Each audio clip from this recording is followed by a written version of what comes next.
Hello everyone, uh, nice to meet all of you. We're here today in conversation with me, Fatma Al Jassim, and Patrice from MSF.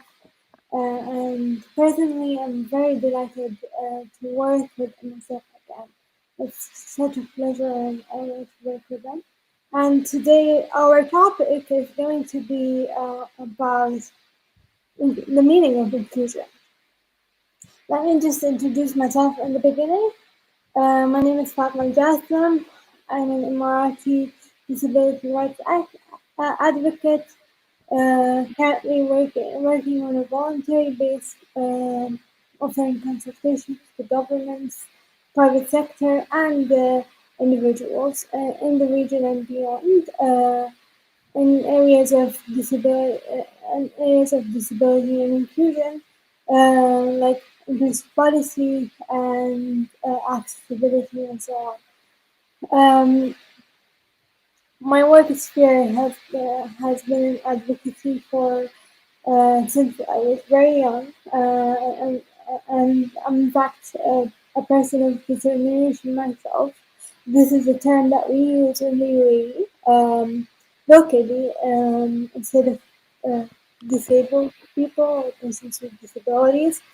Um, I have a physical disability. I'm a wheelchair user, and for uh, uh, anyone who's visually impaired and joining us today, I'm wearing a hijab and a abaya, which is colored, and glasses. This is my description, and I will move to Patrice to give a little bit more introduction about himself. Patrice, it's so nice to see you again. Thanks, Fatma, and very nice to see you again, and very, very nice to be here in this platform. So, hello everyone. And so, I'm Patrice Vastel. I'm in charge of an international project in the organization MSF, which stands for Médecins Sans Frontières. If I translate in English, it's Doctors Without Borders. So it's an international organization, and we started a few years ago a project on inclusion of persons with disabilities to ensure that we are better in the organization to include persons with disabilities as patients, but also as persons working for MSF. So I'm in charge of this project. We are a team of two people. So I'm working with a person specialized in communication in the project, and her name is Sani Muluao, who is based in Finland. And so on my side, I am based in Oslo, in Norway. So to describe myself, so I'm a bit more than 60 years old with not much hair remaining. I'm a white person with a little bit of beard also, but very little. I have a green shirt and a black sweater. Well, and some round glasses also.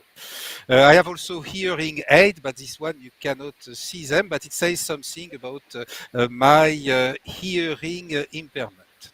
That's it for me. So I give you back the floor, Fatma.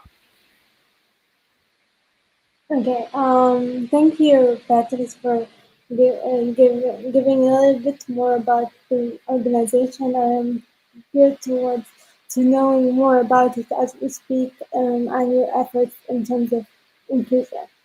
I'll start by saying what inclusion means to me personally. Inclusion means to me personally being able to relate and belong to the society without any judgment or preconceptions or um, negative annotations attached to your personality or identity. It's being able to assimilate within the society and be an active part of it rather than being a spectator. Um, Being a valued member who's contributing to the economy and welfare of the society, and that's what I described as a person who's being included. It's also from the societal point of view, it's also acceptance and being able to listen to other to the other side or other point of views instead of adopting us and them mechanism uh, or ideology. It's building a bridge that both the society and the person with a disability or a person with determination is building from both sides. So here's from the society's point of view, and there's from the person's point of view. It's building together and coming in together to build the bridge of communication. Um, to uh, to to uh, to make the world a better place. Sometimes it means having the having open communication channels, meaning providing accommodations and providing those areas. Like for example, if we take the deaf community, their primarily and their language is sign language, right? So being able to communicate in whatever form or shape that you are part of is key. So this is how I foresee inclusion. And the last thing I want to say here is that inclusion is the future, and the future is inclusive because nowadays the statistics say that in in the, in the current world that we live in today is 1 billion persons with disabilities, but in the future, in 2050, there will be 2 billion. So the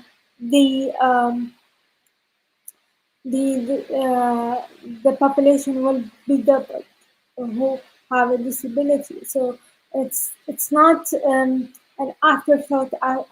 It's not an afterthought. We need to design things to be inclusive and to be welcoming to everyone because everyone benefits from inclusive design, for example.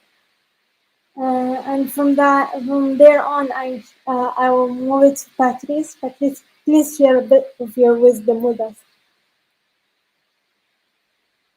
Yes, thanks a lot, Fatma. And I love the conclusion that the inclusion is the future and everyone will benefit from it. So I wrote it, and I like also to quote you very often. I warn you. So thanks a lot, Fatma. On my side, so I can add a bit to my experience, my personal experience, and how that led to this project in MSF, where we decided to move further on inclusion of persons with disabilities. So first of all, I have to say that and to confess that I'm not a medical person while working for a medical organization. So I'm engineer and anthropologist, and I started to work in MSF in '93 in the logistic, in fact, so working on everything that is not medical in the organization. And it was both very interesting to work for almost 20 years in the organization, and it was also interesting to get out of MSF and work for another organization more specialized in development aid for persons with disabilities. So it was a Norwegian organization called the Atlas Alliance, and I worked a lot there. So I worked with organization of persons with disabilities in different countries where I had been also working for MSF, like for instance in Malawi, in Uganda, in Nepal. So we had this portfolio of countries where we had projects and where we had very good collaboration with organizations representative of persons with disabilities, meaning organizations which majority of the staff and of the board are persons with disabilities.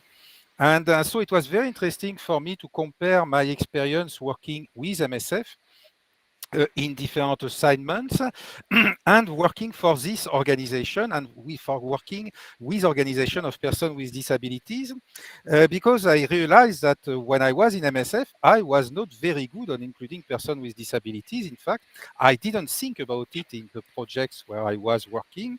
So I didn't question myself, do persons with disabilities access our services? Do we have clinics that are accessible for persons with disabilities? Do we have a communication which is accessible? Did we think about doing outreach activities to reach more persons with disabilities? It's not something that automatically came to my mind and that I was briefed about by the organization. And that's where I thought, okay, I have then to bring that back to MSF because I think we can do better in MSF. So I brought back to MSF the idea that, okay, we should do more on inclusion of persons with disabilities and be very careful to not exclude patients with disabilities from our services.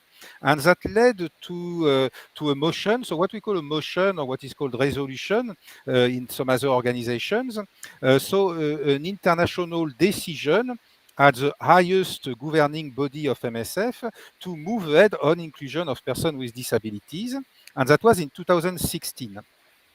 So it's very nice for an organization of the size of MSF to have an international political will to move ahead on inclusion of persons with disabilities and saying, be very careful of the risk of excluding patients with disabilities. And since then, we decided to build on that, to build on this motion, on this resolution. In 2018, we had a survey to try to understand in the movement, okay, where are we on the issue of inclusion of persons with disabilities? And we had a very interesting survey that went to all our colleagues, national and international, so people who are mobile in between missions and people working on a specific mission. And we asked them the same question that I asked myself when I was outside of MSF.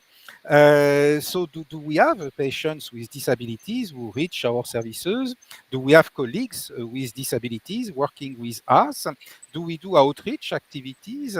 Do we communicate in audio and visual to reach a broader group?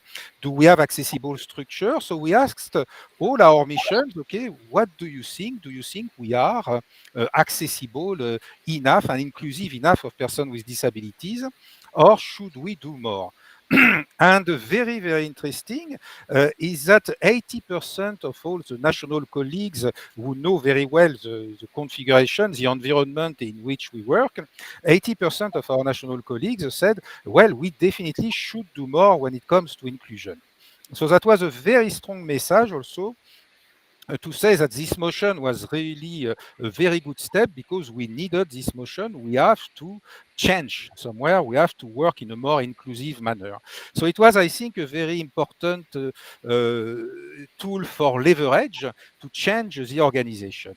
And on the basis of this survey, so we started a project in 2018. And among the comments we had in this survey were, well, in fact, we see very well through these surveys that a lot of small things can make the difference. Working on accessibility, thinking two ways of communication, all these small things can make a difference, in fact. So let's just do it, in fact. And that was very interesting to see that many people said we can already do quite a lot to work in a more inclusive manner. And also some people said, well, just to discuss it in the project, in the mission where we are, would make a difference, in fact, and sometimes would have made a difference.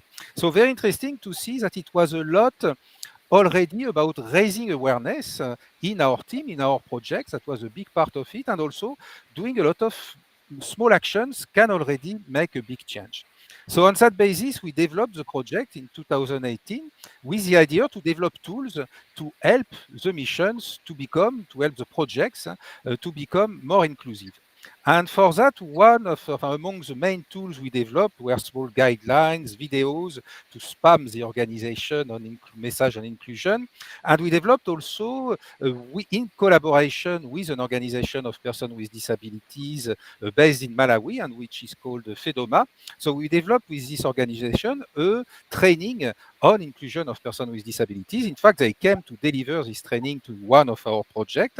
And after, together, we shaped it in an e-learning that we could have online and that could be accessible to all our projects.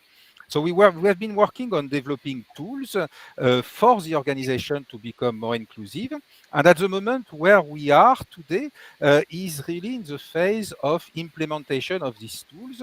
So discussing with our project, promoting all these tools that are videos, guidelines, the e-learning to really raise awareness in the team, guidelines on how to build more inclusive in our project, more accessible. So to be sure that our structure are more accessible. We develop also a lot of messages to work with disabled people organizations or organizations representative of persons with disabilities that are very important actors that we can partner with. And so in this phase of implementation, we are pushing a bit all these messages towards the organization. And I wanted, probably I will not be much longer to leave space for questions, but I wanted to add also and to come back on the last point also mentioned by Fatma, is that at the same time we are working more generally on diversity, equity and inclusion. So to be sure that more generally there is no group of people, particularly among the vulnerable groups, that we are discriminating. So be it minority, people from different minorities that could feel excluded or that could be excluded. So we have also more generally a big work on making sure that no one is excluded. And that's where this work on inclusion of persons with disabilities is really also a great source of inspiration to work also more broadly on inclusion and non-discrimination of any group. Voilà, so I loved a lot really this quote of inclusion is the future, and so everyone is part of this future. So thanks a lot, Fatma, for giving me the floor, and I give now you back the floor for the next step. And thanks a lot for me.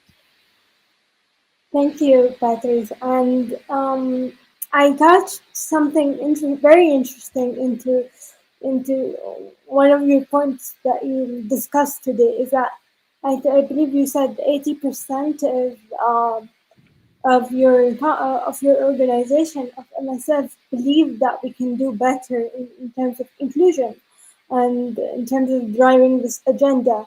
I think when it comes to building inclusive societies, we need to acknowledge that uh, everyone uh, is willing to do better and hopes to do better.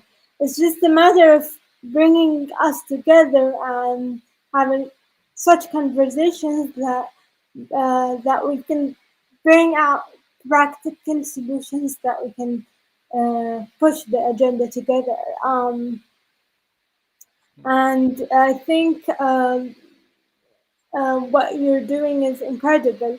To be honest, in the project, and that you're pioneering, and that you're calling other organizations to look at themselves internally and question themselves uh, before even putting out services or products that the question, are we inclusive, is very important. And it's a inclusion is a continuum. It's something that we aspire to reach, but it's not an end goal in terms of, it's always something that there's always something that we don't know, or something that we need to change to accommodate for everyone. Um, and that kind of thinking is imperative, because it's the evaluation mechanisms that we need to build in our organizations to hold ourselves accountable. And here, before I ask you a question, uh, um, Patrice, I want to point out uh, that we as individuals have responsibility and obligation to become inclusive in our day-to-day practices. Like for example, you can learn sign language. You can learn how to you can use the course on a myself portal to learn about basics of inclusion. Like talking about me personally, I think my journey has been phenomenal because I started with this basic idea of building a workshop that will kind of bridge the gap between people of determination and the society, and teach teaches about a little bit about disability etiquette and how to interact with people with disabilities. So moving from there to here today as a policymaker and as someone who's very active in terms of in the sphere.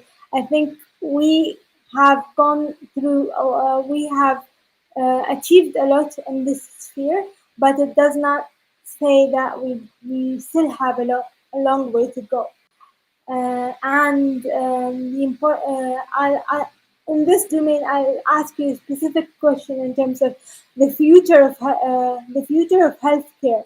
How can we make it more and more inclusive in terms of MSF and other organizations? Mhm. Thanks a lot, Fatma, for the question.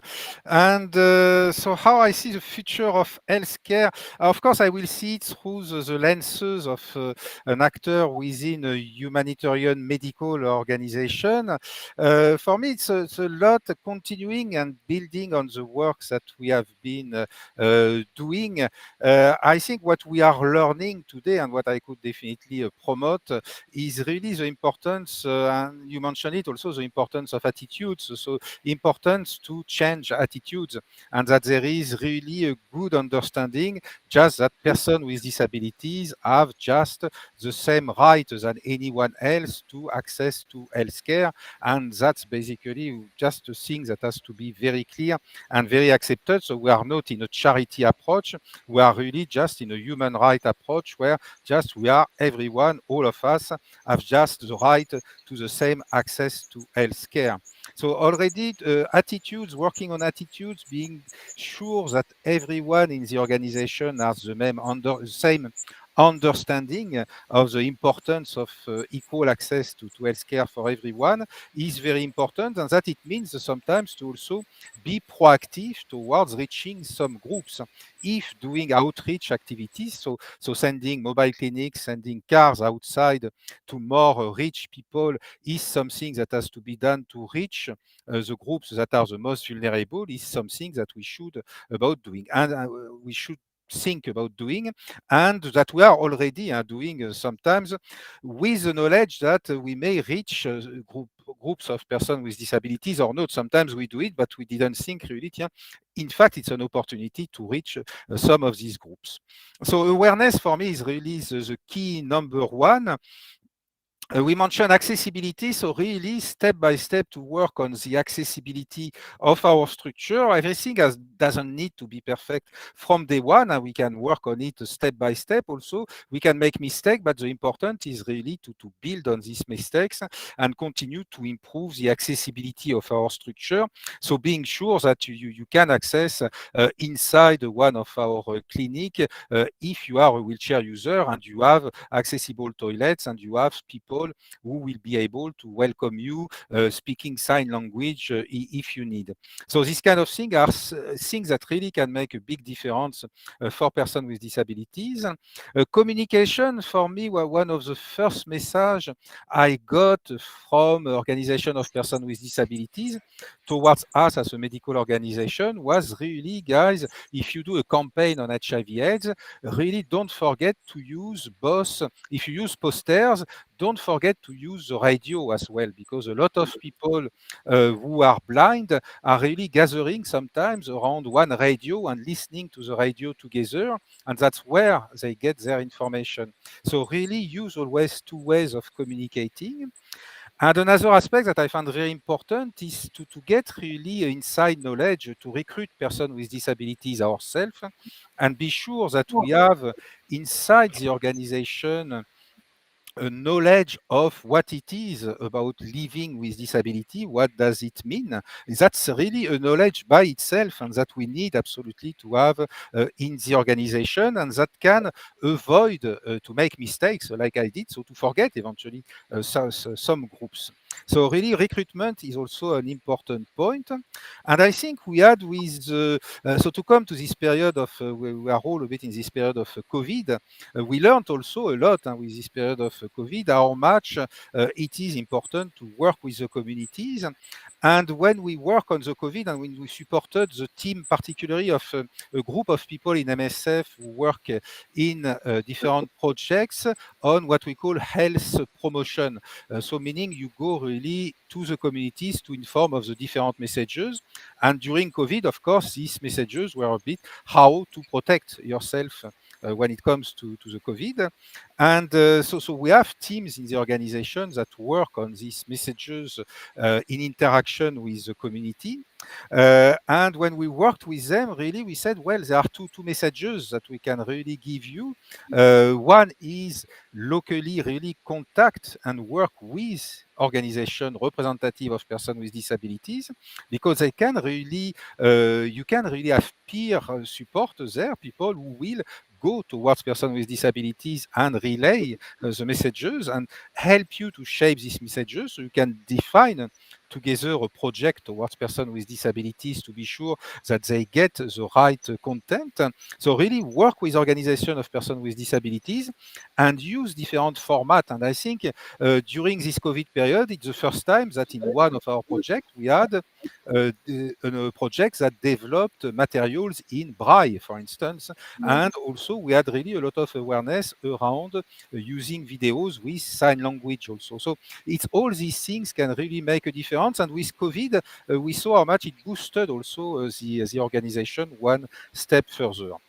And we see if we think about the future, so the future will be also looking at all our specific projects and seeing, okay, how can they all be designed differently. So for instance, if we talk about disaster risk reduction, the aspect of disability inclusion in disaster risk reduction is also something interesting on which we have started to work. And it's very interesting to see that very small things can make a difference, really. Just inviting organization of persons with disabilities at the table where you make your project, and you do most of the job at this level. Also on sexual and reproductive health, it's another field where there is a lot that can be done for inclusion of persons with disabilities. And we started also, and that was one of the kickoff of the inclusion project. Initially, in fact, our project started and the e-learning started because one of our projects in Zimbabwe said, well, we see that we are working on sexual and reproductive health. We don't see persons with disabilities, so there is something wrong with our project. And I think if, for me, the future is if all our projects have this capacity to question itself. Are there groups that we are missing? Are we missing the most vulnerable groups in the place where we work? So for me, the future is really everybody having this question: are we missing some vulnerable groups, and are we missing persons with disabilities in some of our projects?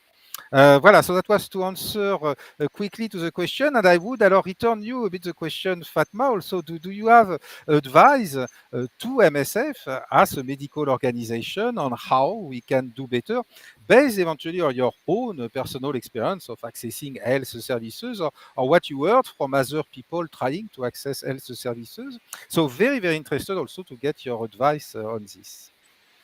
Thank you, Patrice. And I wanted to point out that the question that you shared, the questioning oneself or the organization internally is very important. Always having that question of what are we missing is very important. Um, and I think relating to what you said about the reproductive system and taking care of the healthcare and accessing healthcare services for persons with disabilities, I would advise the communities and the organizations to think of think of disability as think of the word disability in a holistic manner. So that means looking at other factors that make the person as well who they are. For example, just a simple example, women with disabilities are discriminated against more than other more than males, for example, with disabilities. So factoring in all of those factors that make an identity, regardless of zooming into um, like the fact that disability alone is just taking note of ethnicity and disability and gender, among other factors, are important because, as we know, the world we live in is not fair, unfortunately. But what we need to do is recognize all of those factors to reach to those vulnerable groups more and more, and not to give them a hand, but to inform them, to allow them to have a say in things. I would for example, one of the areas I've um, that I've looked at and researched about and studied is uh, in terms of healthcare, persons with the intellectual disabilities and assessment in healthcare, for example. Uh, and there's recently there's a project that's been launched in the UAE, a Special Olympics, uh, and the government, and they're working uh, mm, on factoring that awareness into the medical field. How can they communicate and figure out the diagnosis with with persons with developmental or mental and intellectual disabilities? As we know, that those patients might not be able to communicate uh, communicate in the way uh, that we usually do. So having that, taking that barrier away, and having that awareness of how can you best interact with them is very crucial. So in terms of the medical field, there's a lot of areas that we can develop together in terms of inclusion, but it always starts with awareness, as we used Patrice.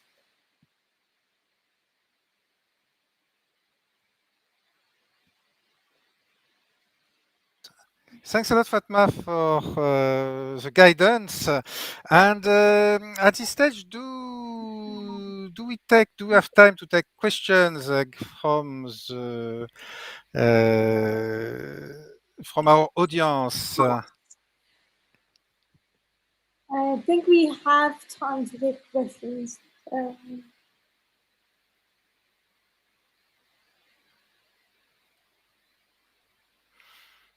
technical for the technical team to help us. Okay, for Fatma. So the question says, I don't know if you are able to see it, but how do you view the role of media covering the topic of inclusion? Um, I'll try to answer it uh, in a short, in a short way. Um,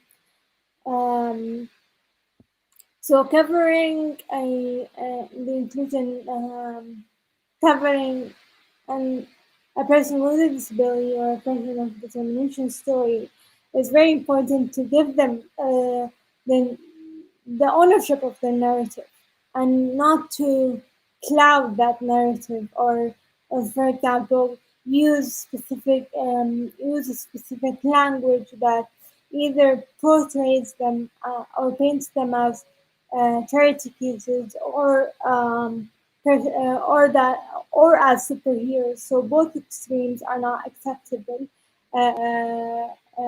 and they have they will cloud the story.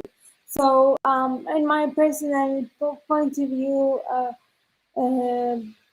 media plays an important role in terms of awareness and the knowledge that they have that persons working in the media, creatives in the media sector, filmmakers, they have a lot of responsibility towards covering those stories and covering those giving those voices the ability to be authentic. Uh, um, for example, as we are working here in the human uh,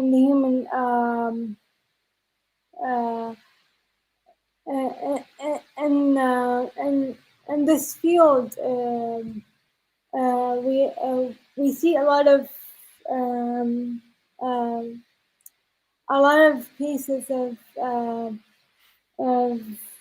charity cases, for example, or that we need to avoid that point of view of persons with disabilities, and we need to encourage authentic and narrative ownership for persons with disabilities. In fact, Patrice, you have a question as well. Do you want me to read it for you? Uh, no, thank you. I can see it, so I can read it. So I let you relax alors for a minute. So Patrice, do you think inclusion as a gender-based challenge where persons of disabilities who are women do not have same rights than men? So do both genders have same challenges? And thanks. So very good question because it touches to what we call very often intersectionality. So when people are belong to two different groups at the same time, which are sometimes both of them eventually subject to discrimination. So taking women who have very often already sometimes access difficulties of access to health services for different reasons. It can be family reasons. It can be what the possibilities, the authorization sometimes to go to the health services. And being a person with disabilities, which is again sometimes a source of discrimination. So being in the middle of two sources of discrimination which can accumulate makes it, of course, even worse. So we know from a lot of research that has been done in different countries that being a woman with disabilities definitely adds even more to the vulnerability and to the difficulties to access health services. So, and it's something that definitely we have to take in account also in our approach to be sure that we reach also persons with disabilities, and particularly women and girls with disabilities.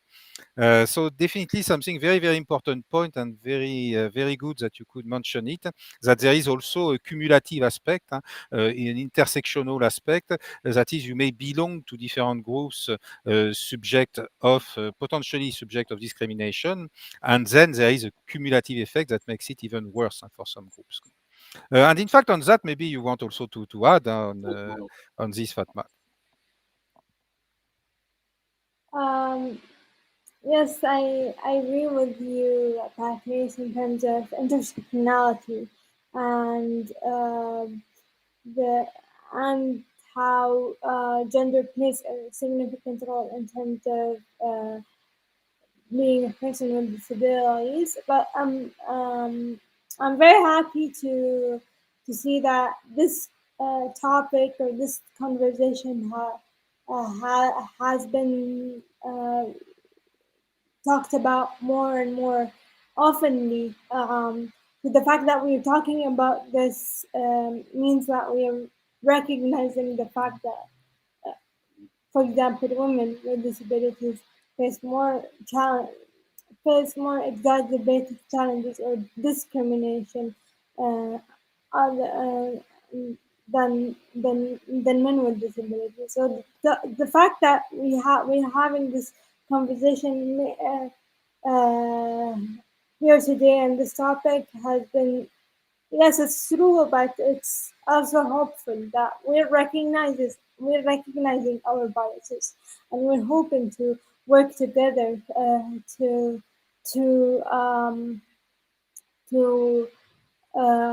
make the world to make the world a better place. Because it always starts with the individual, in my point of view. If we hold ourselves accountable, then our view of the world changes, and that's the most important thing. I think we have another question: to, how to fight the social stigma against people with disabilities. Patrice, do you want to answer it first, and then I will share my point of view? Yes, so a very, very good question. I think we saw very much with the COVID, for instance, it was very inspiring also because we see definitely how to fight the stigma. It's to also, first of all, it's to fight the stigma internally in the organization. So to be sure that all our staff, all the employees of the organization are very well aware of the right of persons with disabilities and how they can provide a better service. So that's definitely a bit where it starts. So we have to start with ourselves. How are we well trained? How are we well aware of the rights of persons with disabilities? So that's the first step. And after we see that we can play a role towards outside.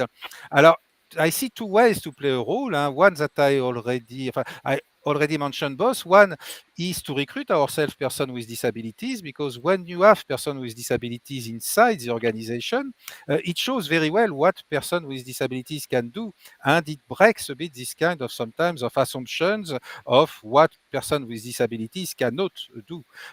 So very often, just by recruiting persons with disabilities, you create an awareness, an acceptance, and also an acceptance in the communities. If you have persons with disabilities working in the organization, person from the community of this person will say, "Well, he is working in this organization. He is able to have an income, to have a job. That's he is independent." So that creates also indirectly awareness in the community that person with disabilities as valuable as anyone else and can earn their income, can have a job, and are recognized by major organizations working in the area. So we can work, we can have a kind of effect internally and externally through recruiting persons with disabilities. And also we can work, as I mentioned, towards the communities working with disabled people organization is also recognizing this organization of persons with disabilities and also reaching the communities and the person with disabilities. And we could work, next step will be we can imagine to work together on raising awareness campaign to be sure that the communities also recognize the rights of persons with disabilities and that they are people who should have access to all services in general. So I think a change internally, recruiting persons with disabilities and going also towards the communities. That's the three aspects I can see, and I will give you back the floor, Fatma. Thank you, Patrice. And before we wrap up, I just want to say that it's true that recruiting persons with disabilities and starting within the organization is important and plays a significant role. But also, we talked about it. Media having representation in the media, having the ability to read books to your children about disability, having the ability to see movies and share that the awareness is very important. And one last point is that we need people with disabilities also play a significant role in terms of battling those social stigmas, where they can voice themselves and they can uh, prove that they're an asset to the community. By sharing those success stories, we can remove so much stigma. And with this, I think we should wrap up, Patrice, right? Mhm. Yes, on my side, I can just have, in conclusion, on my side, I will always, I love to quote you, Fatma. So really, I will quote you with inclusion is the future. And I would say, so we have just to go for it. And for me, it really starts with really having all inside the organization the same state of mind.